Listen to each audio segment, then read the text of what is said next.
Hey guys, మా అబ్బాయికి బాగోలేదని చెప్పేసి అమ్మవారికి మొక్కుకున్నానండి. ఆ మొక్కు తీర్చుకోవడానికి ఊరైతే వెళ్ళాను. ఇక్కడ మా అమ్మమ్మ వాళ్ళ ఇంటికైతే వచ్చామన్నమాట. ఇక్కడ గోంగూర చూసారా ఎంత బాగా పెరిగిందో. ఇంకా మొత్తం కూడా ఏరేసాని ఇవైతే మనకి సీమ మిరపకాయలు అని అంటారు. ఈ మిరపకాయలు నార్మల్ మిర్చి కన్నా కూడా చాలా ఘాటుగా ఉంటాయి. చిన్నవైనా సరే చాలా స్పైసీగా ఉంటాయి. స్పైసీ లెవెల్స్ చాలా ఎక్కువగా ఉంటాయి. సో గోంగూర పచ్చళ్ళలోకి చేసుకుందాం అని చెప్పేసి ఇక్కడ నేను మా అత్తయ్య అయితే మొత్తం ఏరేస్తున్నాము.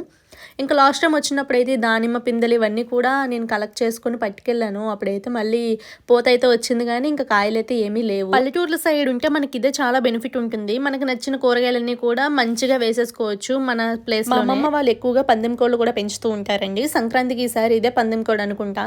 ఇంకా ఫైనల్ గా అమ్మవారి టెంపుల్ కి అయితే వచ్చేసాం. మా ఇంటి నుంచి అమ్మవారి టెంపుల్ కి జస్ట్ 1.5 కిలోమీటర్ అయితే లాంగ్ ఉంటుంది అనమాట. ఈ అమ్మవారు అయితే రాంబిల్లి పైడితల్లి అమ్మవారు. ఇక్కడ మాకు చాలా ఫేమస్ అనమాట. రాంబిల్లిలోని మొత్తానికి అనకాపల్లి సైడ్ కూడా మొత్తం ఫేమస్ అనమాట.